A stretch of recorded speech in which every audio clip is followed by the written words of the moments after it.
করতে পারবে না। এই শহীদ মিনার থেকে আমাদের বলতে হবে, বাংলাদেশে আর ভারতীয় আধিপত্যবাদের রাজনীতি চলবে না। আমার ভাই হাদিকে গুলি করা হয়েছে, পরিকল্পিতভাবে হত্যার উদ্দেশ্যে এই গুলি করা হয়েছে। আমার ভাই হাদি আমাদের মাঝে ফিরে আসবে কি আসবে না আমরা কেউ জানি না, কিন্তু হাদি লাখো হাদির জন্ম দিয়ে গেছে।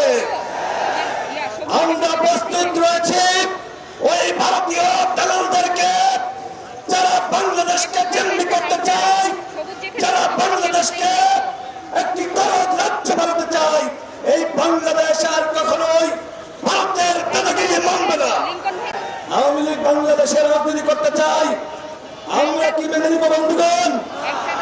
হাবিবার সাথে আমার সর্বশেষ স্মৃতি, একটা প্রোগ্রামে আমি এবং সে পাশাপাশি ছিলাম।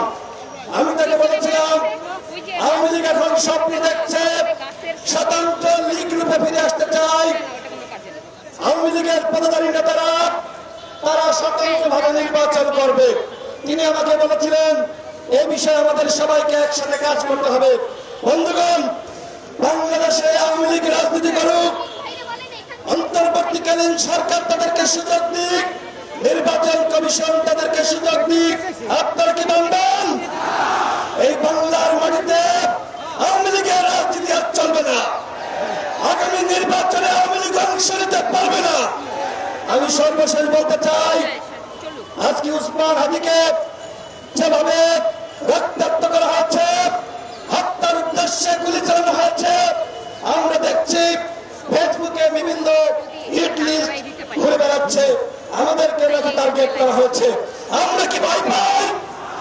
রাজপথে আন্দোলন শুরু করতে হবে ওই আওয়ামী লীগের প্রেতাত্মাদের বিরুদ্ধে। আজকে সারা বাংলাদেশে দেখছি বিভিন্ন জায়গায় আওয়ামী লীগের জয়গান দেওয়ার জন্য টেলিভিশন টকশোতে ছবিকা মিছিল।